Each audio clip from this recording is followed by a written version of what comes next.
आपल्या कानावर पडणारे जितके आवाज आहेत, जे आत्ता तुम्हाला ऐकू येत आहेत, पानांची सळसळ,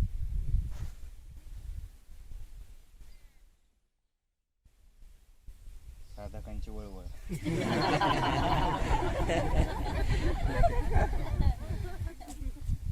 हवेचं वाहन,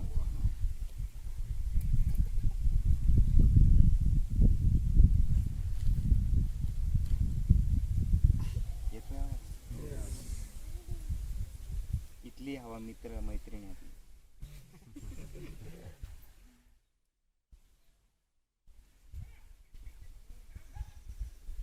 शेतकऱ्याचं काम करणं,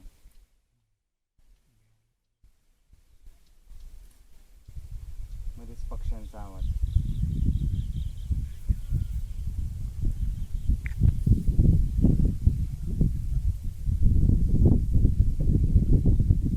या सगळ्या आवाजांची जर टोटल केली, तसं आपण 1+2+3 जर केलं तर किती होईल? 6. तसं टिटवी ओरडते बघ, नाही कोंगया ओरडतात.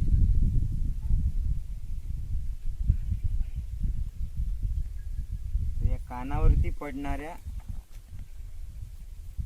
या विश्वातल्या सगळ्या आवाजांची जर टोटल केली किती किती नाही, 3 येते. 3 अ, उ आणि म. ओम.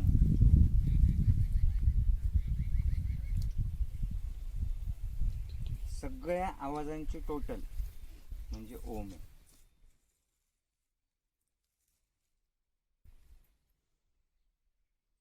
खूप गोंधळ सुरू आहे एका हॉलमध्ये, आणि त्या हॉलमधल्या गोंधळातल्या माणसाला ते कळणार नाही, पण बाहेर जाऊन उभं राहा थोडंसं दूर, कानावरती पडणारा जो आवाज आहे तो ओमचा आहे. तेवढंच ऐकतो.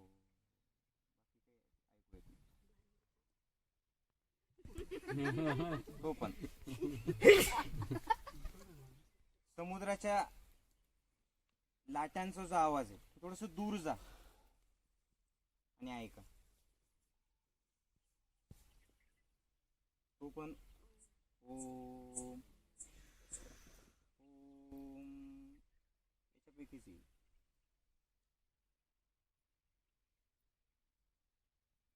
तुम्ही जर नेटवरती सर्च केला की पृथ्वी फिरतानाचा आवाज, शनिग्रह फिरतानाचा आवाज, नासाने ते व्हिडिओ अपलोड केलेले यूट्यूबवरती आहे.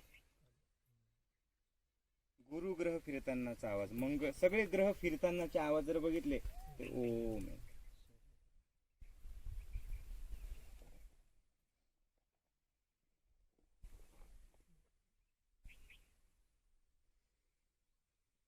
पक्ष्यांचं संग्रहालय आहे.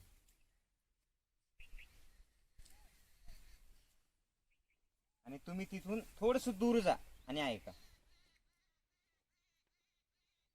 वाम वाम वाम वाम वाम वाम वाम. 3च शब्द आहेत.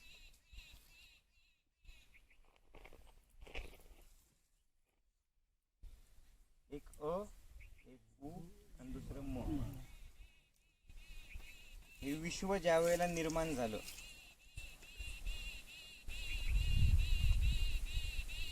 त्यावेळेला सगळ्यात अगोदर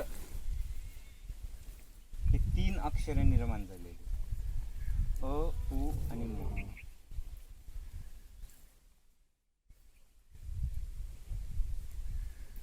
ते निसर्गातून परमात्म्याने सृष्टीकर्त्यांनी निर्माण केलेले आहेत, अ, उ आणि म.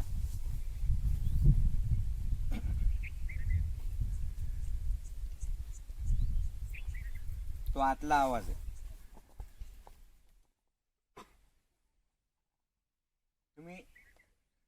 त्या विश्वाच्या निर्मितीला मी सांगितलं की ते निर्मिती झाली आणि अ उ म पहिल्यांदा ऐकू आलं. तुमचा आपला माझा जन्म झाला किंवा लहान बाळाचा जन्म झाला तर त्याला कुणीच शिकवत नाही, पण ते पहिल्यांदा एकच शब्द एकच अक्षर बोलत दुसरं ऊ ऊ ऊ आणि तिसरं तोंड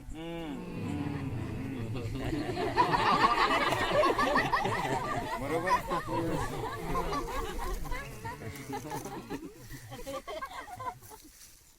प्रत्येक शब्दाची सुरुवात आणि शेवट अनीच होत असते, ऊनीच होत असते किंवा मनीच होत असते. कुठले अक्षर घ्या, माने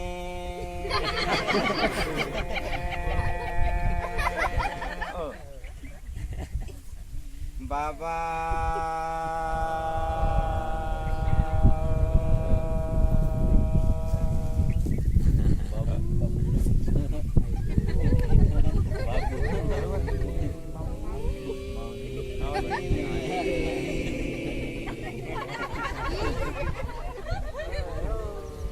हेच आहे अ उ म मिक्सचर बस शेवट.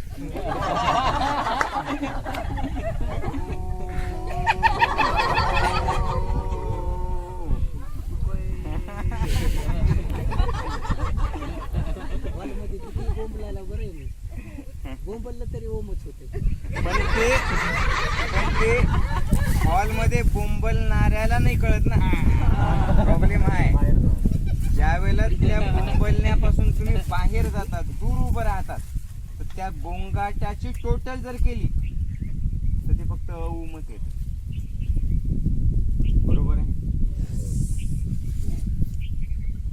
आणि ओम असा एक शब्द आहे की जो तुम्हाला मौनात नेतो. त्याची रचनाच अशी, शब्द म्हणजे अक्षर, की त्याची रचनाच अशी की थोबाड बंदच व्हायला पाहिजे. कारण अक्षर किती त्याच्यात, नाद ब्रह्म त्याला म्हणतात.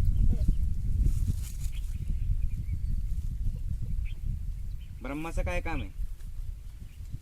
निर्माण करणं.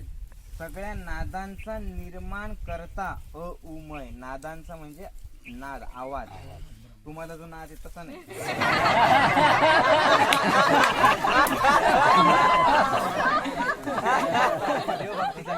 पूजा अर्चना आणि पूजा अर्चना आरती केली की मग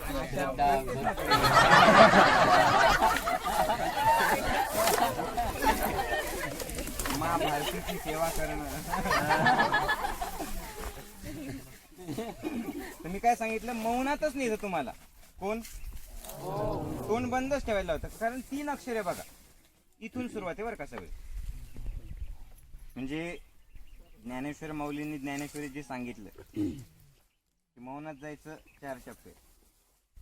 परा, पश्चिंती, मध्यमा, वैखरी. वैखरी म्हणजे हे इथून बोलणं, त्याच्या आतमध्ये पश्चिंती, त्याच्या आतमध्ये परा, त्याच्या आतमध्ये आतून जिथून ते उर्मी येते ना बोलण्याची. बाळासाहेबजी उर्मी येते ना, उर्मी.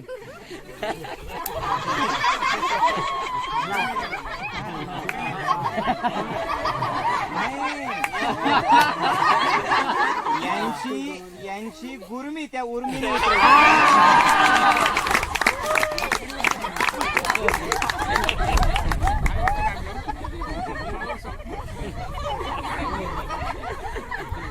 परा म्हणजे काय, जिथून ते असं वाटतं बोलावं ते.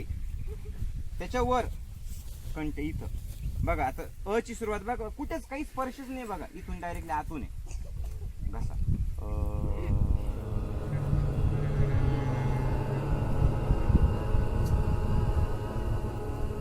जीभ कुठे लागते का? ओठ टच होत नाही किंवा ओठ बंद पण नाहीये, नुसतं किंचित तोंड उघडून आतून घशात.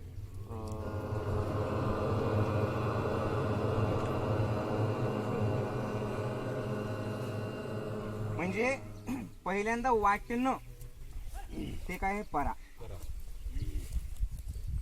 पश्चिंती म्हणजे इथून कुठे कंठ. आता इथून सुरुवात झालं बरं का. आता दुसरा बघा, ओठांची हालचाली.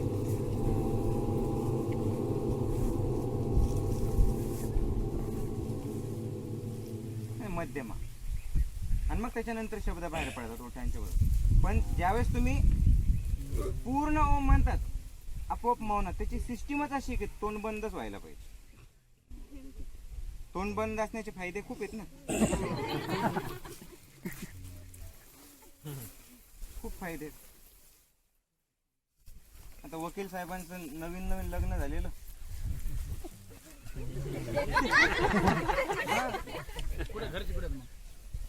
ते 8 महिने तर काहीतरी तर सुटका पाहिजे मग. तर दोघांची किरकिर किरकिर किरकिर शेवटी दोघ जण माझ्याकडे आले आणि ताई आमच्या त्यांच्या सौभाग्यवती सांगायला लागले.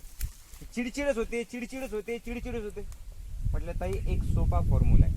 म्हणे कुठं गंध लावायचा, पूजा करायची, टिक्का लावायचा, सगळं केलं. म्हटलं तो फॉर्म्युला नाही आपल्याकडे. तुम्हाला एक सोपा ज्ञानयोगाचा फॉर्म्युला सांगतो. म्हणे काय? म्हणे जेव्हा जेव्हा वकील साहेब कोर्टातून घरी येतील तुम्ही फक्त ब्रश करायचं. म्हटलं ब्रश केलं की काही दिवसाच्या आत, आणि पेस्ट कोणती पण वापरा, पण 5 मिनिटं ब्रश करायचं. ब्रश केलं की तुम्ही आपोआपच तुमच्या घरातली जी पीड आहे ना भांडणाची ती निघून जाईल. 1 महिन्याने ताई आली माझ्याकडे, माऊलीजी खरंच हो कस काय ब्रश करण्याचा त्याचा काय संबंध? म्हटलं संबंध एवढाच आहे की तुमचं तोंड बंद राहतं.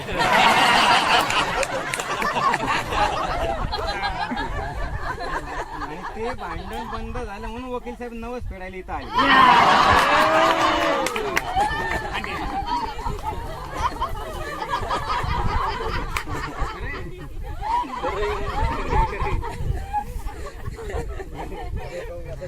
तोंड बंद असलं की भांडणच होणार नाही ना.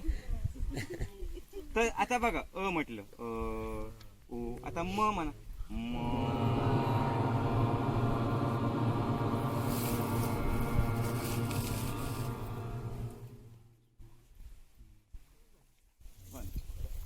म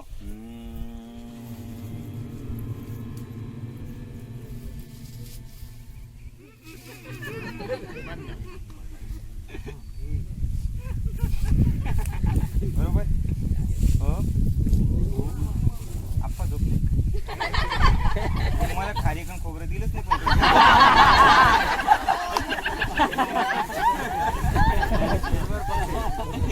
त्या काळात पाहिलं.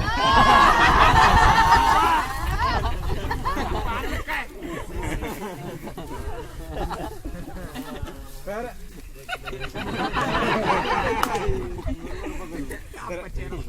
नाही हो, आप्पाचा चेहरा कधी पडू शकत नाही, एकदम ते एव्हरग्रीन आहे ते. तर उ आणि म बघा तुम्ही. ते आता एकाच वेळेला बोलू. उ आणि म बघा.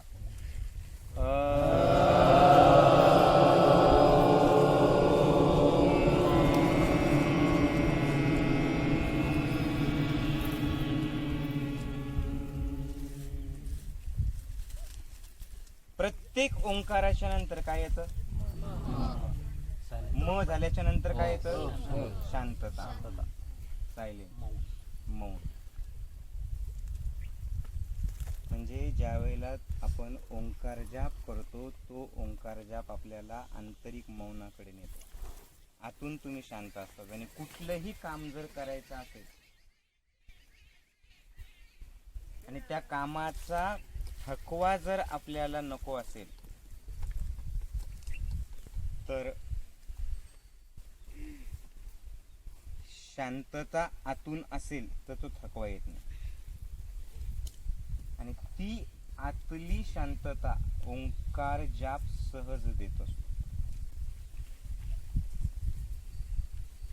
सिद्धगडावरती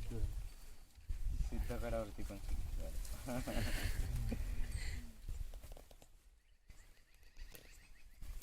आणि ज्यावेळेस तुम्ही उ आणि म असं म्हणतात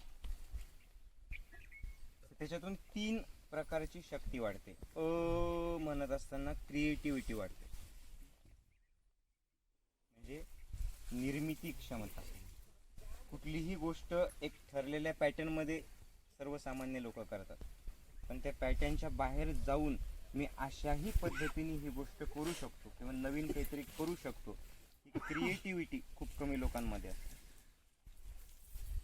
आम्ही इथेच राहतो, पण जो आकाशातला चंद्र दिसतो त्याच्यावरतीही जाऊ शकतो, हे फार कमी लोकांच्या मनात येतं.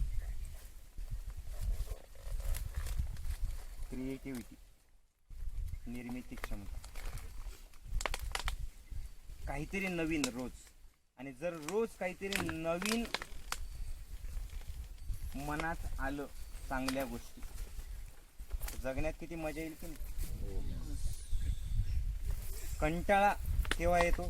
तेच तेच तेच तेच तेच तेच तेच तेच सगळं. म्हणून नवीन ठिकाणी जायला कशी एक्साइटमेंट असते की नाही.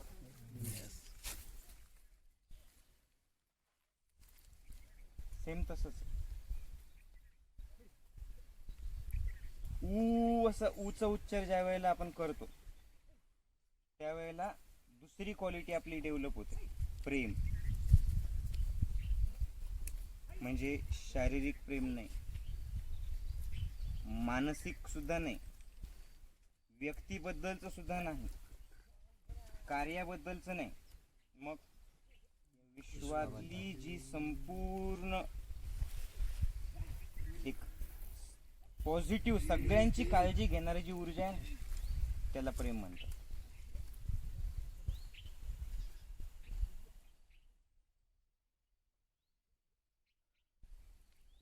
आतला आवाज म्हणतो ना आपण, बऱ्याचदा आपल्याला वाटतं की जायचं, पण आतून म्हणत नाही, नाही जायचं, नाही जायचं. आणि मग तिथं कळतं की अरे बरं झालं गेलो नाही, गेलो असतो तर असं असं झालं असतं. खूपदा तुम्हाला अनुभव आलेला अंतरात्मा. प्रेम म्हणजे काय? एकरूपता. शरीराच्या पलीकडे जाऊन ही प्रत्येक व्यक्ती माझी आहे, या विश्वातल्या सगळ्या गोष्टी माझ्या आहेत, हा भाव म्हणजे काय? प्रेम. घरात सगळ्यात जास्त प्रेमळ जनरल जर आपण विचारलं तर कोण असतं? कशामुळे? नवऱ्याची काळजी, सासूची काळजी, स्वतःची सोडून सगळ्यांची काळजी. जनरल विचारलं बरं का. एखादा म्हणेल नाही नाही आमच्या इथं तसं नाही.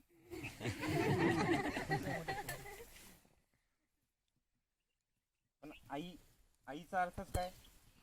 फक्त माझं एकच काम करा, एकच काम नाही, नवरा बाहेरच काम करेल, पोरं ठेवून त्याला अभ्यासच आहे, आता एक्झाम आहे, बरोबर आहे.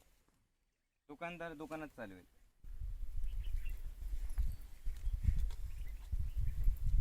एखादा शिक्षक असेल तो शाळेत शिकवून घे. पण तीच आई, आणि ती पण शिक्षिका आहे, तरी सुद्धा तुम्ही बघा, ती शाळेतलंही काम करेल, घरातलंही काम करेल. थकून आलेले सगळे, बाहेर प्रवास करून आले 10 तासाचा, पण संध्याकाळी जेवण बनवायचं, त्या क्षणाला आई काय करेल? लगेच झोमॅटोला फोन करेल,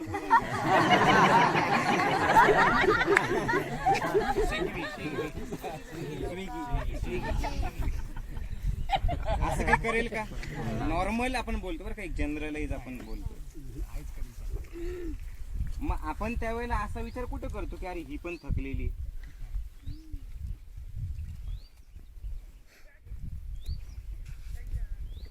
आणि आपणही करत नाही आणि ती बाई पण करत नाही, कारण तिने मान्य केलेली यांना मला खाऊ घालायचं. आणि कशामुळे? प्रेम.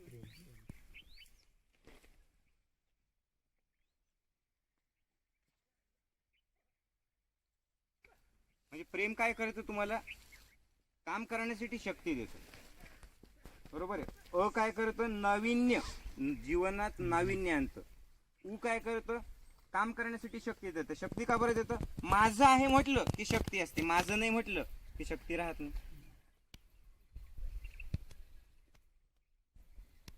असं नाहीये.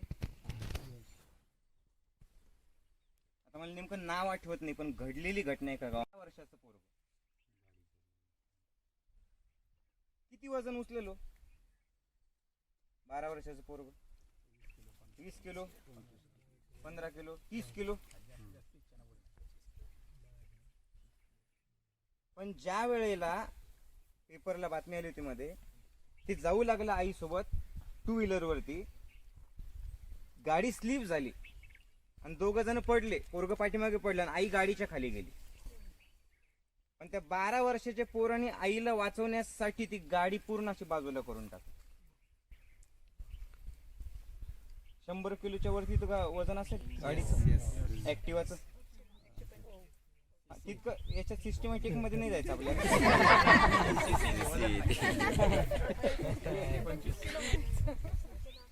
जे काही असेल XYZ, पण त्या क्षणाला त्या लेकराने कुठून आली ती ताकद?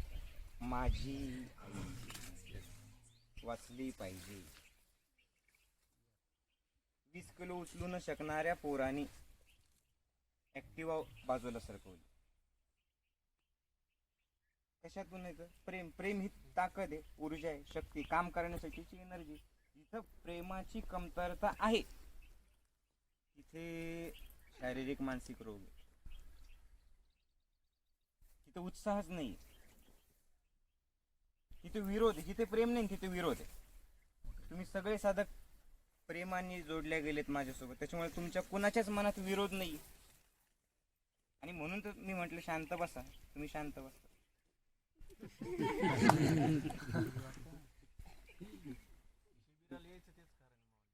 वाट बघितली. बरोबर आहे ना. तुम्ही शिबिराला येण्याचंही तेच कारण आहे ना. असे फार मला नाही वाटत आपल्या ध्यान शिबिरामध्ये काहीतरी नवीन शिकूयात माऊलीची, आणि मग काय माऊली सोबत राहायचंय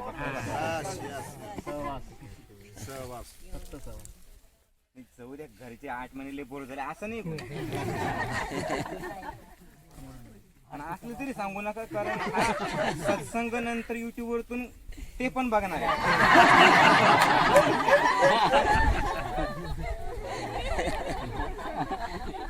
पण प्रेम असले की काय सांगितलं मी, करावंच वाटतं. एनर्जी आहे. खरंच शारीरिक रोग सुद्धा येणार नाही. जिथं प्रेमाची कमतरता आहे ना तिथे शारीरिक मानसिक रोग येतात. मी कधी कधी असा एक विचार करतो, सहज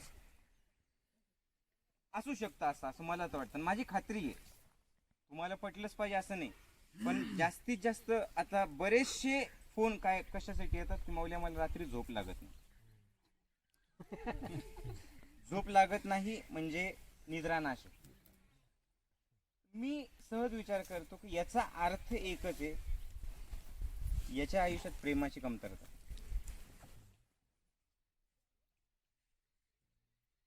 कसं काय मला सांगा.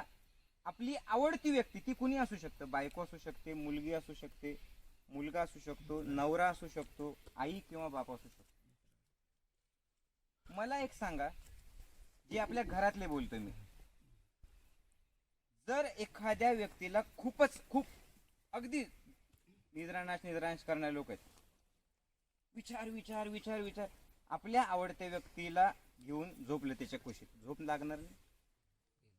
लहान बाळाला झोप लागत नाही? इतकं सोपं गणित. झोप लागत नाही. आवडत्या व्यक्तीला घेऊन झोपा, मस्त गप्पा मारा, केव्हा गुल होईल कळत नाही. लहानपणी हेच होतं की ना. तुम्ही लहान लेकर बघा आपल्या घरातले. आता सान्विका समीहाचं मी बघतो, 2 जण भांडतात, पण भांडतात. लहान लेकर भांडतच असतात एकमेकांशी. दोघी गप्पा मारतात, पण त्यांना एकमेकांशिवाय जमत नाही. 2 जण गप्पा मारता सानू गेली, झोपली. म्हणजे कसं असतं, बाबा माझा हातात हात घ्या. आता हातात हात घेऊन काय करणार? पण प्रेम आहे ना. असं जर नवरा बायको मध्ये प्रेम राहिलं, आई मुलामध्ये प्रेम राहिलं, काय तुम्ही लेकरू ते मोठं होतं होईल का? रत्नाकरजींचं वय किती? 33. आता 33 वर्षाची रत्नाकरजी तरी सुद्धा त्यांच्या आईसाठी ते लहान नाहीत. आईच्या मांडीवरती डोकं ठेवून झोपू नाही शकत. मग हा जो संवाद आहे ना प्रेमाचा, वेगवेगळ्या रूपात व्यक्त होणारा, कधी शब्दांच्या रूपात, कधी गप्पांच्या रूपात, कधी मिठीच्या रूपात, कधी कुशीच्या रूपातला, हा कमी झाला आणि हे रोग आले. म्हणजे घर इतके मोठाले आहेत. त्या दिवशी मी सहज फिरायला निघालो होतो आणि आमचा जो आहे सोफिस्टिकेटेड एरिया, तिथून मी पाठीमागच्या गल्ल्यांमध्ये गेलो आणि त्या सगळ्या छोट्या छोट्या गल्ल्या आहेत. मी फोनवरती बोलतच जात होतो एका जणाशी. मी बोलता बोलता त्यांना म्हटलं की तुम्ही आत्ता इथं पाहिजे होते. म्हटलं मी घरी येऊन पण सांगितलं की तुम्ही आता इथं पाहिजे होते माझ्यासोबत. जो मोठ्याल्या बंगल्याचा एरिया आहे, एकदम शांतता, एकदम स्मशान शांतता. आणि जसं मी त्या गल्लीत घुसलो, एकदम जिवंतपणा. नेमकं दिवाळीच्या वेळेला सगळीकडे शेणाचा सडा टाकलेला, 5-5, 6-6 पोरं मिळून एक फटाका उडवत आहेत. जे फटाके रात्रीच्या लढ मधले वाचलेलेच आहेत, त्याचे ते दारू काढून त्याला पेटवून ते सहितले जळवून घेतात. असेल ना सगळं आनंद, एकदम आनंद. घर छोटे बर का, पण आनंदच आनंद. आणि ते व्हायब्रेशन्स असे जाणवतात. आणि इकडे मात्र घर प्रचंड मोठे, पण काहीच नाही. दिवाळी पण शांतता, कोणी काहीच नाही. टीव्हीचा आवाज घरात असेल का? आणि इकडे एकदम जिवंतपणा. तर सांगायचा उद्देश आहे प्रेमाची कमतरता. तुम्हाला असं वाटत असेल ओम म्हणजे फक्त एका विशिष्ट धर्माचा आहे, असं काही नाही. कारण ओम कुठल्या धर्माचा असू शकतो. जगातल्या कोणत्याही धर्माचा व्यक्ती पहिल्यांदा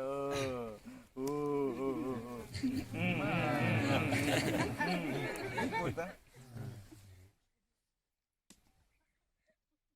आणि म्हणून तुम्ही बघा, जगातल्या प्रत्येक भाषेतला पहिलं अक्षर जे आहे ना, ते अच.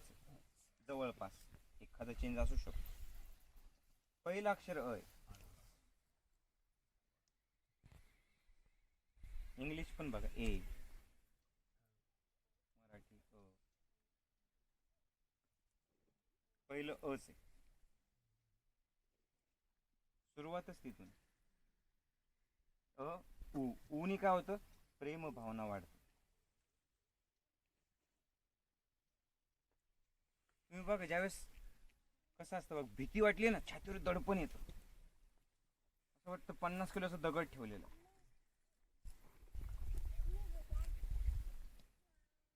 टेन्शन आलं की नाही होत का सर? काहीच नसतं बरं का, काही नसतं, पण त्याला असं वाटतं की ते दगड ठेवलेला. कधीतरी जर तुम्ही अनुभवलेलं सर, कुठलंही टेन्शन असेल, इथे दगड ठेवलेलं होतं. इथं हात ठेवतो.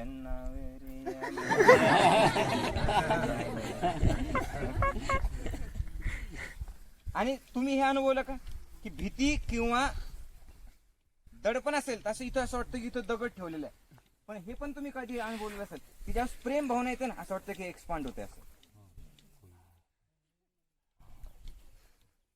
हे सगळं दडपण निघून गेले, असं आपले सगळं फुललं असं आपले सगळ्यांना असं मी किती लोकांना सामावून घेऊ.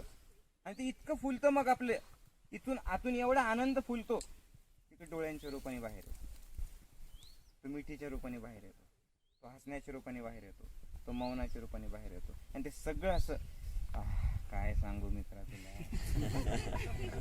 बरोबर आहे ना? आनंद असं काय सांगू मित्रा तुला, एवढं मी सांगूच शकत नाही. कशा बाबतीत असतं हे? ते एकदम हलकं होऊन गेला तर. बरोबर. पण टेन्शन असं म्हणतात तुम्ही, काय सांगू मित्र तुला, असलं टेन्शनच्या वेळेला काय होतं, टेन्शन नाही यार, सांगूच शकत नाही. टेन्शन खूप, चेहरा बघ एकदम. आणि असं असं असं वाटतं की ते आहे जे 50 किलोचं असतं ना, ते 500 किलोचं ओझं ठेवलेलं जातं. म्हणजे दडपण, भीती, द्वेष, राग, वासना, मत्सर, ह्या गोष्टी काय करतात, तुम्हाला असं दगड बनवतात. दगड. प्रेम, आपलेपणा, माणूस, मदत एकमेकांना करणं, चांगलं बोलणं, चांगलं ऐकणं, या गोष्टी काय करतात, एक्सपांड करतात, हलकं करतात. म्हणजे गंमत कसं आहे बघा, नकारात्मक गोष्टी तुम्हाला छोट्या करतात आणि जड करतात, आणि चांगल्या भावना तुम्हाला मोठं करतात आणि तरी हलकं करतात.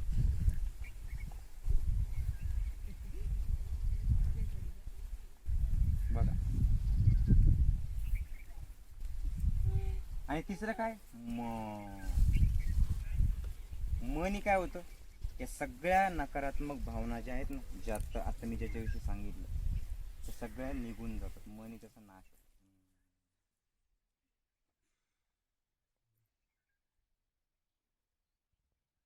आपोआप छान वाटायला लागतं. तुम्हाला जर विचारलं, न बोलता सांगा,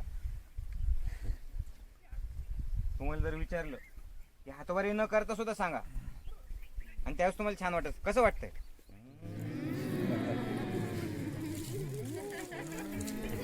होतं की नाही?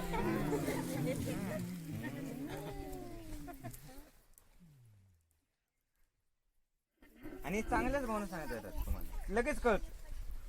रागाची भावना सांगा बरं, पण असं शक्यतो कोणी करत नाही. तुम्ही बघा, आणि पुन्हा एकदा गंमत बघा, रागात डायरेक्ट शब्द निघतो.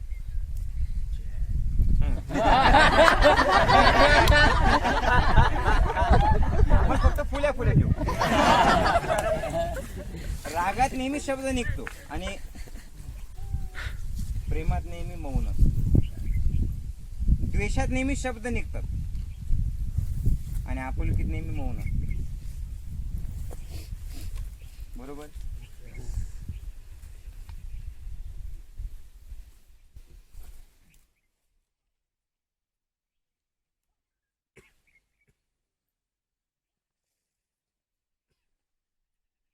तुम्ही जर बघितलं, भांडण ज्या वेळेला होतं ना, समोरासमोर उभे असतात दोघं, पण आवाज सगळ्या गल्लीला ऐकू येतो.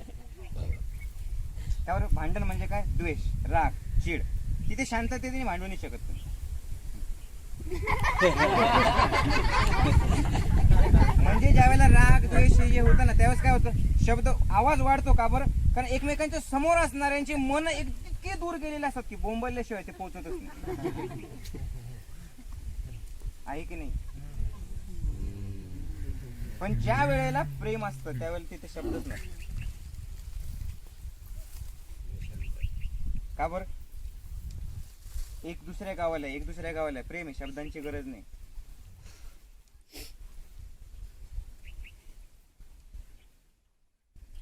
आहे की नाही? भांडण्याचा अर्थच काय, दोन जवळ असलेली माणसं मनाने दूर जाणं, म्हणून आवाज चढवावा लागतो.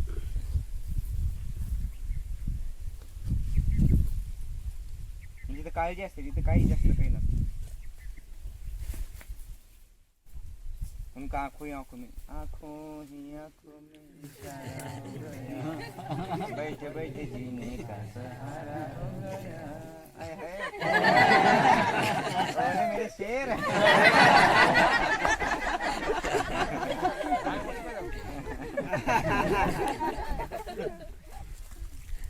तर क्रिएटिव्हिटी, उ प्रेम भावना, मौन शांतता, आणि नकारात्मक गोष्टींचा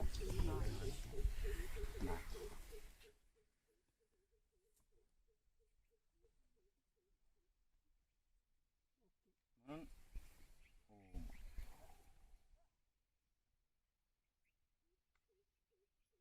याच्यासाठी मी तुम्हाला सांगितलं होतं काल परवा, वेळ मिळाला ओमचा जाप. आणि ज्या वेळेला क्रिएटिव्हिटी येईल, ज्यावेळेस प्रेमभावना वाढेल, आणि ज्या वेळेला मौन होईल, त्यावेळेला शरीर अगोदर आपोआपच हलकं होईल की नाही म्हणा. एक 5-10 मिनिटाकरता अनुभव घ्यायचा आपण याचा. ओंकार जाप करू. मग जसे तुम्ही बसलात तसंच शांत स्थिर. उन्हात जर तुम्ही असाल तर तिथल्या तिथे उन्हाकडे पाठ करू शकता.